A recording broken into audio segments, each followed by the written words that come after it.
This morning, I get to introduce our first speakers, plural.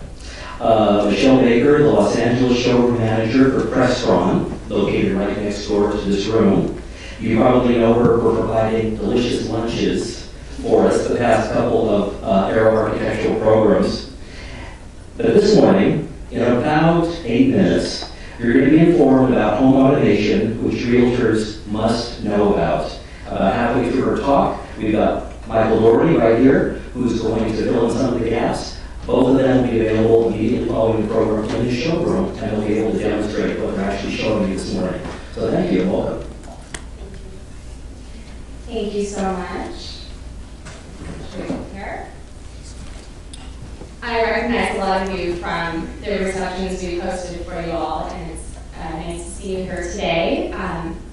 Like Brett mentioned, our showroom is located right next door here in the Green Building, and we will be hosting the lunch reception today after the presentation, so I look forward to seeing you all there and walking through our showroom a little bit more, answering any of your questions if you have them. So, as I'm sure all of you know, today your clients are using technology more and more than ever before. It's great to have a solution like Crestron there to help you cut through all of that clutter and provide everything through one simple device. With Crestron, we can offer what's called an integrated by design solution. So all of the parts and pieces of home automation are designed to work together, starting with the controller, the touch screen. We also have audio, video, lighting, motorized shades, HVAC, security, surveillance, and entertainment, and that can all be done with a simple push of a button. So there are a lot of other manufacturers out there, and really what's different about Crestron is rather than putting together parts and pieces from multiple manufacturers, we offer a solution where you can have all of the pieces of the puzzle through what Crestron has to offer. So by putting all of the Crestron pieces together, the lighting, the shade, the audio, video, entertainment, like I mentioned before, it can create a very seamless and flawless solution for your clients. So that can mean a much better experience for them and really enhancing the experience in their home. So Michael Doherty is one of our authorized Crestron dealers, and he's going to tell you a little bit more about exactly what that will look like to you and your clients. Michael? Thank you, Michelle. Thank you. I thought it would be really interesting to cover Crestron deployment in a home from a practical perspective, from the dealer's perspective or an installer's perspective, as it would pertain to a realtor. There's a couple of things. There's a couple of things that I think are really interesting and you want to keep in mind.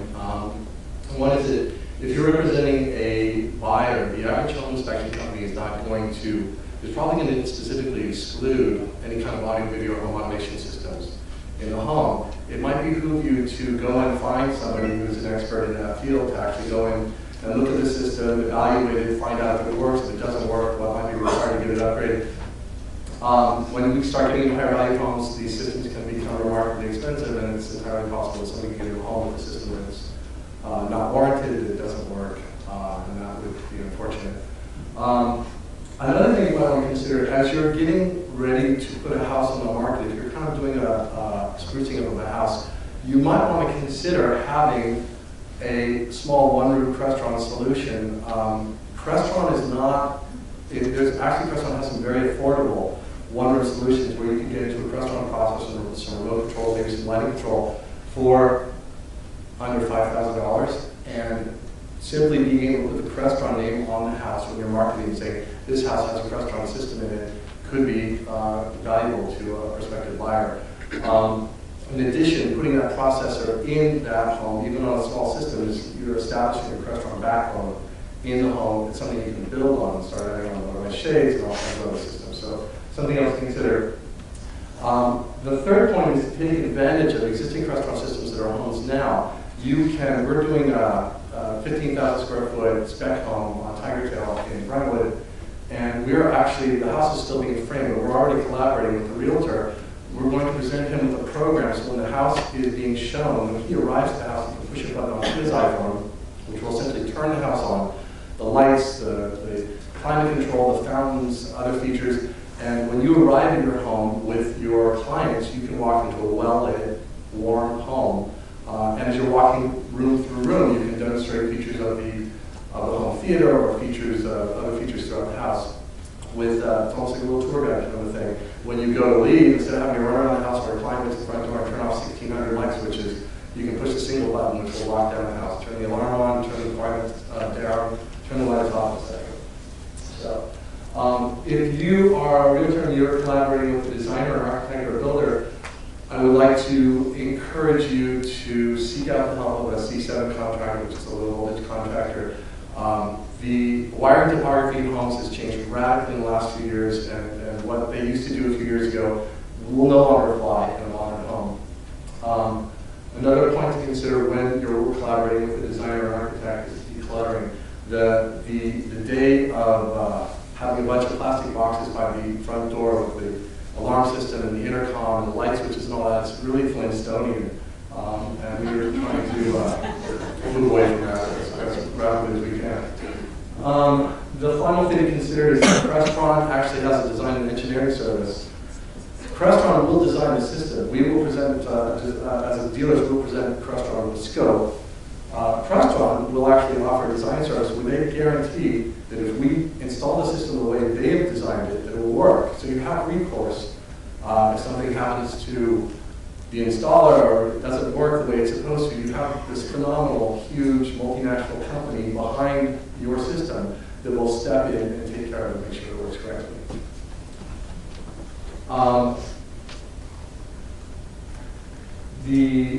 think everyone now is just automatically asking or expecting an iPad and iPhone control. That's something that Crestron's mastered. They have done that better than anyone else. We've worked with all the other companies, and Crestron has by far the most convincing and reliable solution out there.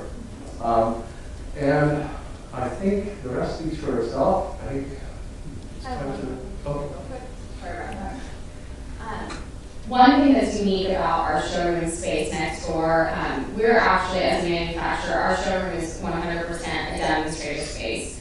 So we actually don't sell out of our showroom. It all would go through Crestron authorized dealers. So if you ever want to bring your client there, let them see what it's like to be in an environment that actually has automation, you're more than welcome to contact me for that, and we'll get you all that information afterwards. So thank you very much. I'll turn it back over to Brett. Thank you.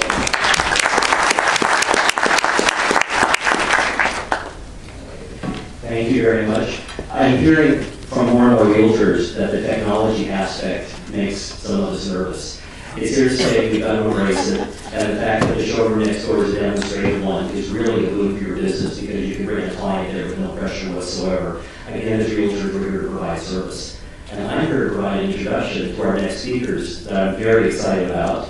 The big chunk for this morning is Waterworks, and I know that name is a very big deal to most of you out there. If you're rare and don't know the Waterworks name, you will by the end of this presentation, and you'll be glad you do.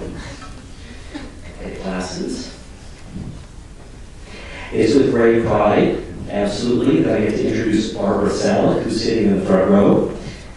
And she is the co-founder and senior vice president of Waterworks, perhaps the best known purveyor of high-end bath fixtures and accessories since 1978. She's headquartered in Connecticut, where she resides with husband Robert, and of course Lulu, the best dog in the world. And when I saw that in her bio, I knew she was a good person. She loves her dog.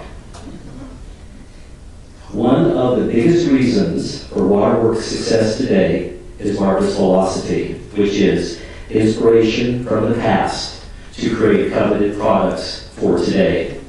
Waterworks, in my opinion, is probably one of the best named companies out there because it simply makes you feel good.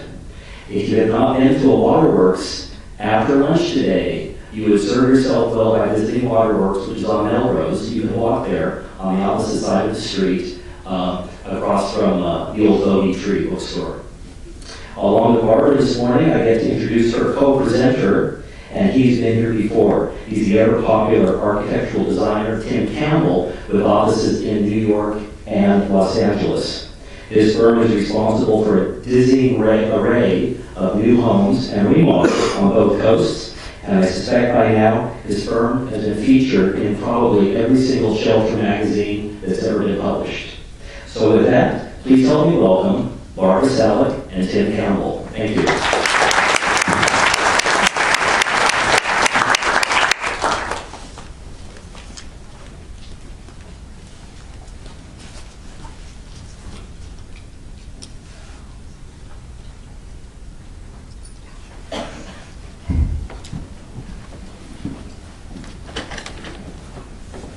Good morning.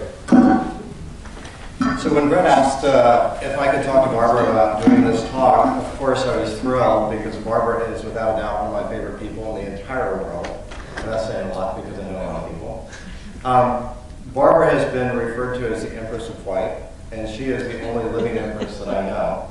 So it's a great honor to have Barbara Sallick here, and we're just going to have a little conversation. We can spend hours and hours and hours talking, as we have many, many times. We're going to have a talk about bathrooms and what makes them incredible, and you get to eavesdrop. So, Barbara, welcome. Thank you. Thank you. Of course, I'm expecting it to go up. I do want to give you a bit of an introduction to say that I expect that when we are finished here today, that you'll have a better sense of what creates a perfect bath, that ultimately you'll be able to have a greater conversation with your clients to help them navigate the bath in their potentially new house. So that vocabulary is really important, and if you sort of listen today, I think you'll hear lots of good words, buzzwords as they were, which should guide you as you sell your next house. So, Barbara, when you say that Waterworks bathrooms help sell a house, what do you mean? So I think it's easy to say that some brands are identified with great style and taste. And that story is a really important one. It identifies the user, especially the owner, the wearer, as sophisticated, refined, quote unquote, in the know. And I would say that Waterworks bathrooms especially are associated with classic and timeless style. And most especially, I would say that our bathrooms have great quality, and especially a word that I like, which is authenticity. One of the most interesting things I think about is that you have this singular passion for bathrooms. Where does that come from? So that's a good question, but it didn't start with bathrooms for sure. It really started with a passion for good design. And so that all happened because I was the most extraordinarily fortunate person to land a job at Yale Art Gallery in their Department of American Decorative Arts. And my mentor was this man named Charles Montgomery, who was extraordinarily charming, very bright. And through Charles, I really learned to look at objects in a way that allowed me to process what was good and bad.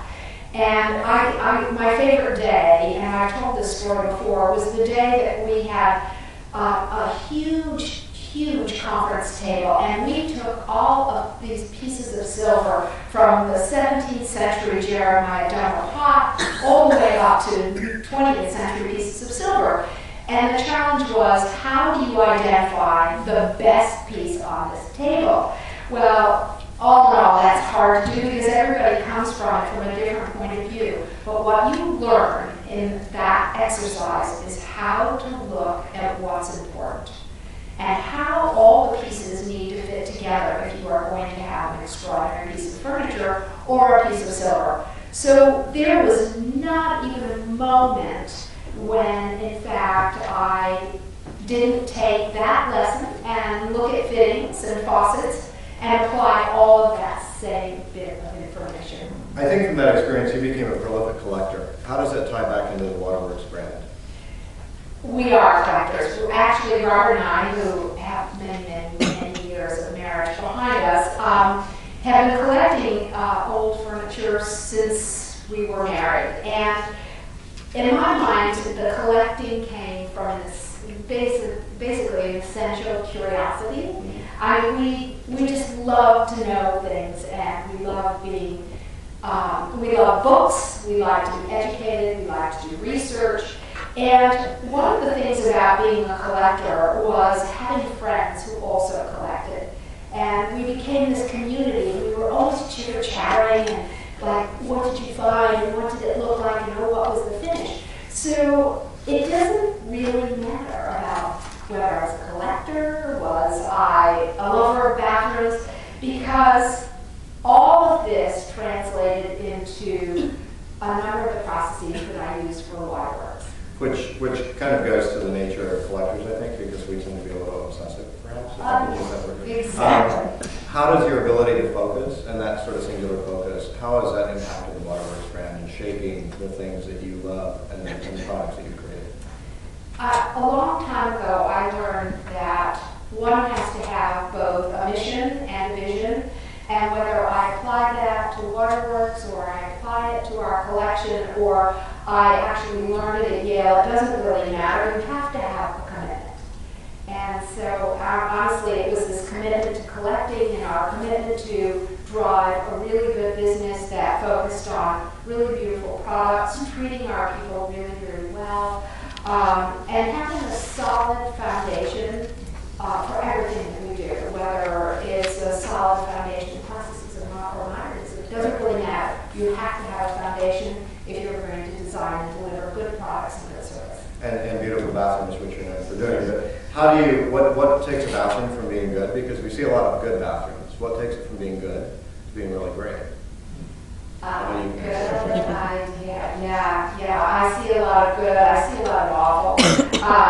But there are three words that anybody who knows me knows that I use all the time. So it's called balance, proportion, and scale. Right. So big bathrooms, cold bathrooms, not so good. Choices of materials are really important. I think that it's important to layer textures and colors. And you know that great bathroom, you're going to do the next one, right? Needs to have what I call bespoke. So there's something that we've created especially for your client. You have to have a great plan. Yeah, there's some pretty bad plans out there. You have to have a great palette for sure. You want comfort, you want warmth. I am a lover of natural light, so honestly, having beautiful light in your bathroom is really, really important. What is, I mean, you've looked at bathrooms your entire life. What is your favorite bathroom of all time? My favorite bathroom, right there. So I know everybody who knows me is going to say, you've got to be kidding me. What are you talking about? Are you the camera's white, blah, blah. So this is Madame Von Varen's bathroom, the great designer of fashion in the 20s and 30s. And this is her bathroom intact in Musée des Arts Décoratifs in Paris, which is part of the Louvre. So there are really a lot of extraordinary things about this bathroom, and I think you can decide for yourself. The materials are exquisite. I don't even know how to identify the material that this sink has been carved from. The fittings are bronze. Each one has a different bird or floral element. If you look at the plan, there's storage, there's decoration, there are exquisite materials. The lab is divine. The bathtub looks like you could sink in it and float away. And if you ask me, it's positively sublime. It is an amazing bathroom. You know what, if any of you ever go to the East Coast and want to go, you can go too, Tim. All along the Hudson River, there's Sunnyside and Lyndhurst and some exquisite estates, and there's some pretty amazing bathrooms there too. Wonderful. So you revolutionized bathrooms, the American bathroom, I believe, and as do a lot of other people. Let's talk about before the revolution of the American bathroom. What were bathrooms like in 1929 and thereafter? What was considered extraordinary then? So I was meeting with Tim, and I brought along a copy of a book that somebody lent me. And this picture picture was one of the most extraordinary bathrooms that you might have found in 1929. And the story is that the Standard Company, just barely the precursor to American Standard, decided that the bathrooms, which were at that juncture little teeny compartments that are sort of tucked under the stairs, maybe a little bit of a space at the end of the hall, well, in fact, they were indoors, so that was a good thing anyway. But they were great for hygiene, and we needed to have that sanitation, but they didn't waste any space. So American Standard decided that it might be possible that there was another way that they got a bathroom. You could possibly have a really extraordinary one. So they initiated a competition in 1929, if you can imagine. And what is on the screen are the drawings, which are phenomenal, and some of the winners of that competition. I mean, look at this bathroom in 1929.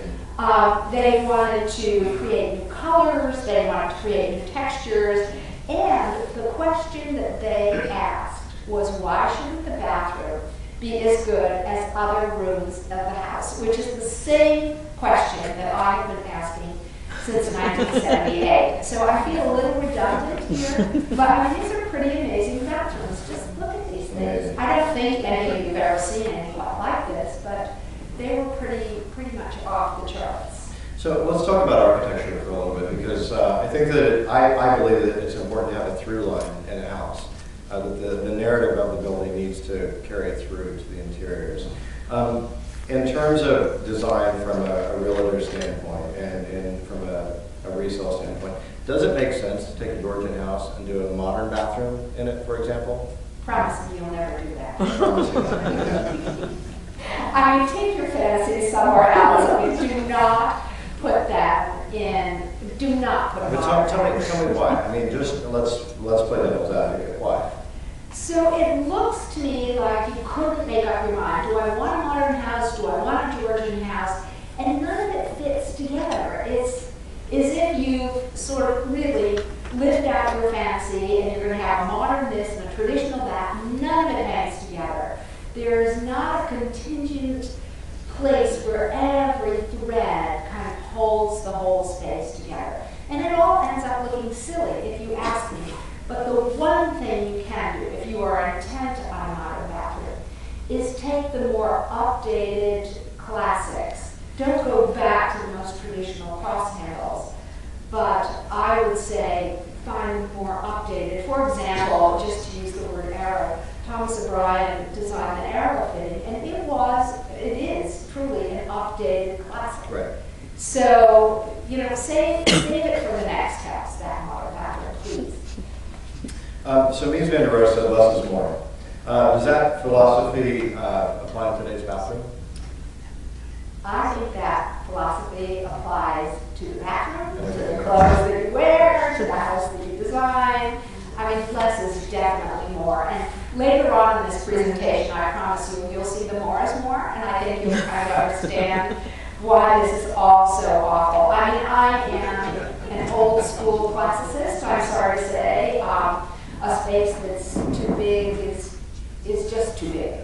It requires stuff to fill it up, right. And the more stuff you layer, the worse it gets, of course. And ultimately, I think all of you know that a bathroom should be a place of intimacy. Right.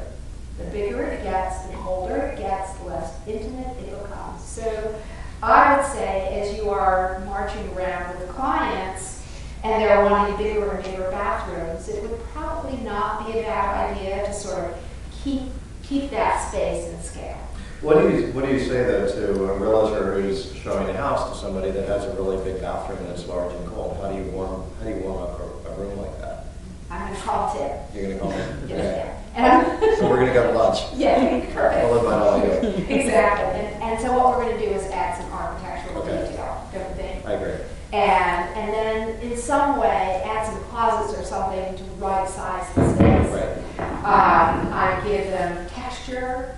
I give them great finishes. Right. Maybe a piece of furniture. Okay. Would you do that? Yes. Let's try some good warm lighting. Okay. The other day I was trying to figure out about lighting, and there were kelvins that were blue and kelvins that were warm. So good lighting is really important. And then ultimately at the end, we're going to add some softness. We might, I don't know, we might add a human rug. Right. We're going to add great towels, From Waterworks. soften it up. I will have that. Beautiful bathrooms. So I think that ultimately you want to warm it up. You could, for mine after your ears, you could add a beautiful color. Okay. And what are the things, what do you avoid in that process of trying to warm them up? What are the things to not do? I think there are whites that are really, really cold that make the room just feel, I don't know, it just crystallizes. It just feels really cold. The wrong colors, without a doubt. I mean, paint some bathrooms, although I did see a great bathroom with some pink out here in LA the last time I was here in a beautiful Georgian house. I am genuinely not a fan of marble head to toe. Right.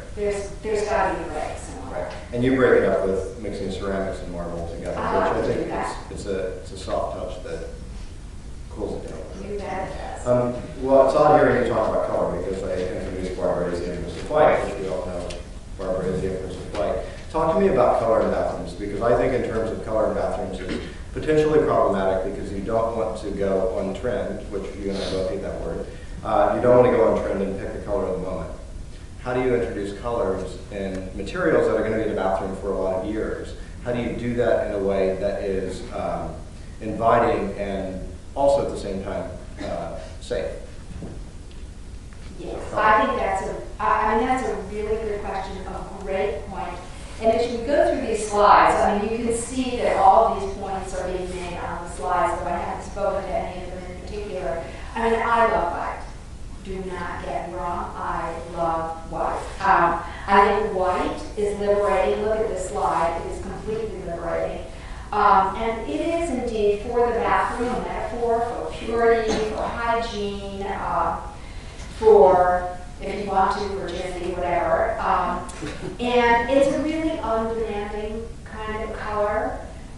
And if you're going to do an all-white bathroom, you've just got to add something to it. You've got to add some texture. But on the other hand, the addition of some mysterious colors really adds depth. I happen to love a color from Aaroe called Masses Back. Do you know it? I do. I mean, it's not gray, it's not green, it's not taupe. I don't want to be able to identify color, and I think that helps a lot.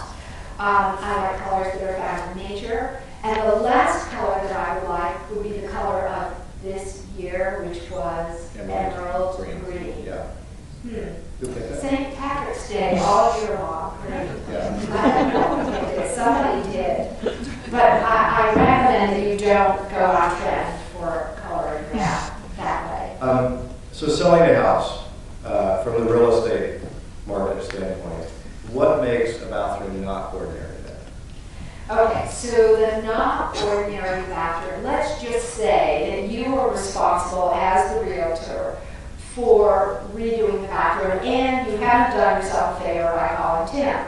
So here are some things that you can do. For example, if you're going to redo the shower, why don't you have one really extraordinarily tasteful moment and put a great mosaic on the floor of the shower? And that's enough. You could do that. Showers need to have niches because I hate stuff all over the floors. You could take that mosaic and put it behind the niche. Great moment. Choose a really beautiful faucet. That's a really good moment. I think that you could use, if you're going to do it and you want a white bathroom, use a handmade tile. But instead of going to the ubiquitous 3x6, Right. why not do 3x9? Why not do 4x8? Why not do 3x12? Why don't you take yourself out of that sort of everyday, every second moment? So playing with proportion, which is one of your key words, in a little different way. Absolutely, without a doubt. Do you think that today's buyers in this market understand how material choices impact the value and the quality of lifestyle they get from bathrooms? Yeah, Tim, that's a tricky one because we all know that there are people out there and we love them to death. We completely love them. They make a huge amount of money and it's our job actually to help them spend it. But they actually have no style or taste. And so we find ourselves in this boat. It's really, really hard to get there, isn't it? So we need to help people get there. It's not easy. I mean, they don't understand. So our jobs are one, educating. This is a great slide, and we're going to stop here for a moment because someone spent a lot of money on this bathroom, and they thought they were doing themselves a real favor. And I think they probably have improved the space immeasurably from what it was. But this is like this Carrera bathroom, and there's nothing warm about it. So for me, there's no visual breaks here. You have one material used everywhere in the same scale. And so what you're saying is that perhaps to mix this up a little bit, you could have done a Carrera border and then a Carrera mosaic. If you were married to Carrera forever and ever and ever, you could do a mosaic on the floor. Or maybe a smaller size block on the wall. You need to help yourself here because though your buyer may ultimately respond to this, a more educated buyer will go, nice bathroom. And I think that what we're all seeing post economic downturn is that the buyers are much more educated and much more discerning, and it's the little things like that that make the difference a lot of times in making a decision as to whether to buy a house or not. It's the subtleties of the art. Correct. And so we're hoping that subliminally they know the difference, but I think on your part to be a really good realtor, to sell a house, this will work because it's nice and clean. How important do you think, I know the answer to this because I look at houses all the time with clients, how important do you think the Waterworks brand is to selling a house? I don't mean to be self-serving, to be honest, but yet we know that certainly in New York and in the Hamptons and in Greenwich, when a house goes up for sale and it says a Waterworks bathroom, it's sort of like carrying a Chanel bag or a Hermes bag, that people know that they're going to get a quality space, that they're going to get a bathroom where they can get on the phone and call somebody at Waterworks if something isn't working. I think it just represents a moment in time of security. So it's all of the subtleties of brand which we all have learned to understand that those come with certain qualities, and you believe that the buyers get that. I certainly hope so. I think that, you probably have to have lived in a box not to have seen our ads. Right. So we talk about craftsmanship, we talk about quality, we talk about authenticity, we talk about good design, and so my sense is that really the buyer probably gets a sense of that. The interesting thing is we could stop here for a moment as well. We're talking about another all white Carrera bathroom, but something happened in this bathroom that didn't happen in the other. And what was that? There is an expression of someone's personal style and taste. There are really beautiful objects in here. The lighting is friendly. The space works. It's perfectly well designed. Yet on the floor, you can see that there are mosaics with some texture on the walls. There are bricks. There's some beautiful architectural moldings. And so what happens is you get an entirely different perspective on a client. Beautiful. So we don't always have a choice. I mean, you're sitting in a room full of very smart people who have to sell some ugly bathrooms sometimes. What do you do in those situations when you can't do major construction? What can you do to improve a bathroom when a major redo is not an option? So let's imagine people are still living in this house and the woman has 44 lipsticks and 14 bottles of shampoo in the shower. My first piece of advice is throw it all out. I don't know how many of those people 44 lipsticks, but Classic. Right. So you need to clean out the medicine cabinet. You need to take down those spray shower curtains that are kind of moldy. I recommend that you paint the walls. Choose a color that is complementary. Let's go out and buy some new towels and put them on the towel racks. Let's buy a new bath mat. If you've got the money, the time, the energy, let's put up some new lights. Perhaps buy a new faucet for the sink only. Let's put up a mirror, a nice one, and ultimately you could hang a picture or two. And I think, honestly, while it's not going to transform the bathroom, I think that ultimately just spending $150, spending maybe $750, I think you could really make a huge difference. Agreed. So kitchens and bathrooms, everybody knows kitchens and bathrooms often drive the sale of the house. Give me 5 words that you would use to describe, to help a realtor sell a house based on good kitchens and bathrooms. You can give me 10. 10. Okay, I got 10. So I think to speak about that, I would say first of all, the spaces need to be both visually and sensually inspiring. They have to be authentic, they have to be timeless, they have to be refined, I would say. I like updated classical forms. I think in order to make this whole thing important is you've got to focus on the whole. But you can't focus on the whole until you make sure that all the little bits and pieces work together. And ultimately, in the end, you want to make sure that everything that you've got in there is handsome, it's well crafted, it's beautifully designed and detailed. And ultimately, what you're trying to do is create a space in which the potential buyer can think about themselves having a spa experience. What do you wish people would be more open to as far as looking at new ideas in bathrooms? I think people need to begin to look at the right scale. I think that thinking about fit, thinking about function is really important. And please, no more 3x6 tile. No more subway tile? What if you love it though? I mean, what if you really love it? If you really love it, do it. I mean, these are all versions of subway tile that have been sort of passing on the screen. Use it, but then think about something wonderful to do on the floor.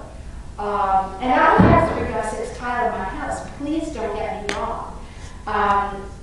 But I have beautiful handmade tile. It has a great crackle underneath it. There's something about the DNA of the tile maker that I can see when I look at my tile. Use beautiful trim. So our artisanal touches, and you've made some amazing bespoke bath fittings for my clients that they love, and they're one-of-a-kind pieces.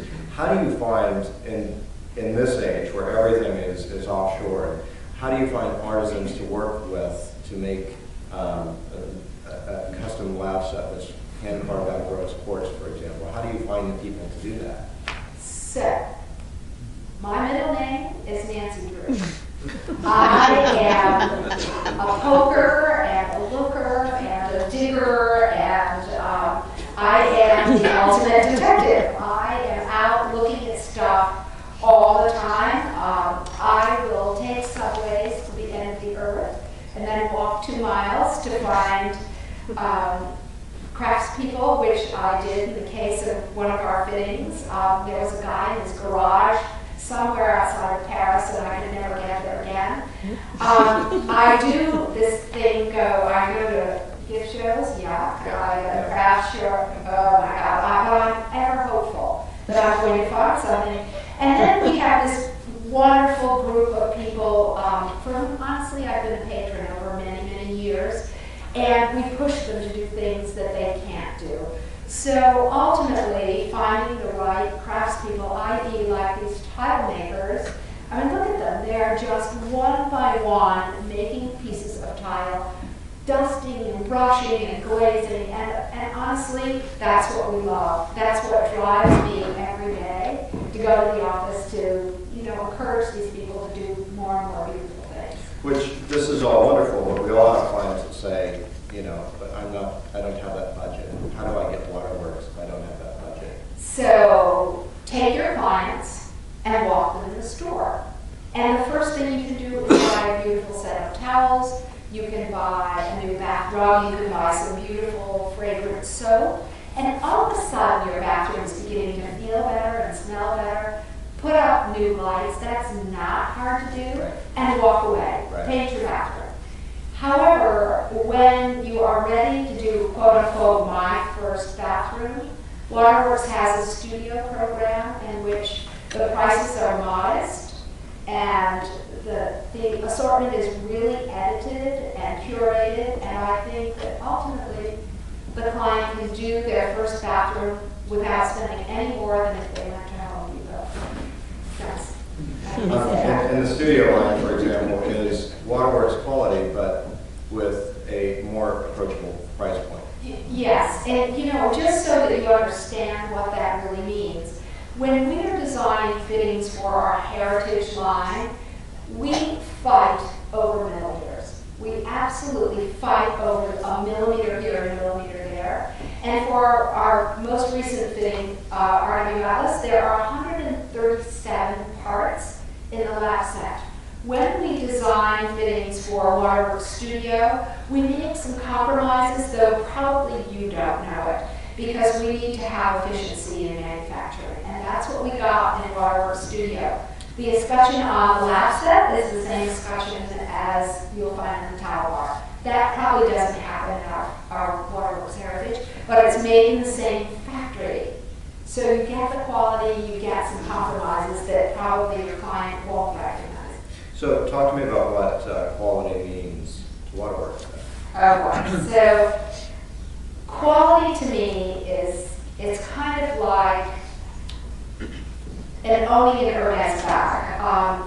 There's something about the technique that has been honed over centuries of artisans who take extraordinary pride in their work. I think a quality product is one that is enduring and it's satisfying, especially if you have discerning taste. And so I think there's something about the beauty of the construction that you wouldn't want to compromise. So, that I love Tom Brown suits, and I've been to Vietnam and I could have a knockoff for a fraction of what I pay for it, but I don't like knockoffs. You're somebody who revolutionized the bathroom industry in America, and you've been copied a lot. Talk to me about that, and don't throw anything. You're right, because I would probably jump off this chair and scream me out. And in theory, I should be flattered that people want to copy our products, and I actually, and you can quote me on this, I actually consider it stealing. Hire somebody to do an original design. But on the other hand, and I will also add that I think it's unethical, but if you want to buy the knockoff and you can't see your way to buying something else, you'll notice that the details are gone. They miss some essential part of the design, and I honestly don't know how you can do it, but they're visually uninspiring. But that's a subject that we get to discuss for a really long time. I will take you there. Okay. Tell me what the best thing is about your bathroom. The best Which thing. is just polish. Yeah. Well, here's one part of it. This happens to be a 1928 American Standard cast iron sink, and I must love it. I do love it. Again, talking about bespoke, we adapted our Easton fittings so that we could have hot and cold water. The mirror came from a Paris flea market. So this is not exactly a Waterworks bathroom, but it does speak personally about me. It's about my own style and taste. But what is also in this bathroom, which is somewhere in this slide presentation, is an extraordinary shower. And it's extraordinary because, one, the shower delivers enough water. So when I get in the shower in the morning, I know just how it feels. The soap comes out of my hair. I love the hand shower. I can clean the shower. I can wash my toes. And it's just the right size. It's not this giant shower where you feel cold the minute you walk in. It's really enclosed and encompassed, and I love it. And of course, I chose all the materials, so I think they're fabulous. And very personal. So, you know, we've all seen hideous bathrooms, and I'm sure you guys have seen a lot more of them than most. Talk to me about the worst bathroom you've ever seen. Here we go. This could be one of the bad ones. But why? Tell me why. Like, let's just assume that. First of all, you know, I'm not opposed to dental molding. In fact, I rather like it. The fireplace on its own could be okay. Those curtains are beyond the beyond. I mean, I don't mean to insult anyone, but they are a little over the top, and I don't know how you keep the dust bunnies out of all those ruffles, to be honest. And you know, it just feels as if it's like overdone. It's more is more is more. And so this is a conversation about personal style and taste. The person who loves this bathroom deserves it because it's just right. Here's another one, for example. I mean, wow, there's a lot going on in there. And let me just point out the size of the tub as it is in the deck. Looks a little out of scale to me. I don't know, Tim, what It would looks you say? like it looks like a lot. Yeah, I'm not sure what that little porcelain is on the table either, but that's again a personal style and taste. And the art could be real, and if it is, that's great. Good enough about that. Yeah, this gets a lot better though. I mean, you know, this one's fine. And you can see here the nice tailored draperies, obviously someone who loves shells. The thing about this bathroom that could be a problem, and I don't know if any of you have used them, is that these bowls are really messy. Because you're trying to wash your face, you now knocked your head on the spout, and the water is running off your elbows all over the counter. So while it looks great, and it really is a lovely bathroom, especially like the color of the cabinets, there are probably some actual design flaws. Some functional things that make it not great. This is really not that bad, is it? No, it's not that bad. It really isn't. It isn't. It's pretty terrible. Try hard. Yeah. Yeah, almost there, almost there. And you know, for me in a space like this, and these are very personal comments, but it will allow you to perhaps evaluate some bathrooms that you see in houses. There's so much cabinetry here, I don't know how to think about it. But what's not personal about this is scale and proportion, and that's one of the rules that we use in scale and proportion is pretty objective. Yes, I agree. I completely agree. What do you think? So those are all of the images. Barbara, just in closing, what's next? What are you excited about now? I love asking you this question every time I see you because I'm always so inspired. And so tell me, what are you thinking about next, and where are we going? Let's see. I'm thinking about being able to get home tomorrow. As a first, we're thinking about hardware as a big, bold category because, in fact, using the right knobs is something we haven't thought a lot about, and I think that's very important. So bath hardware. Bath hardware, pulls, knobs, etc. We already are thinking about how does Waterworks talk about modern. Waterworks modern. That's wonderful. And so, I mean, it's a big question mark, but we're certainly thinking about it because there seems to be a greater interest in modern design today than I think in the past. And as we said earlier, in Georgian houses, how do you express modern? Well, if we get the modern right, then there would be a way to transition from the more traditional to sort of something a little bit more. Perfect. What are you thinking about for design, Tim? I'm actually thinking about where we're going to get lunch. Okay. Yeah, that's a tough one. I'm not prepared to answer that I'm going to follow your lead. Thank you for doing this. It was really wonderful, as always, to get to talk to you. We'll both be at Crestron next door afterwards. And if you have any questions, the Waterworks people are here. Vicki is probably my second favorite person in the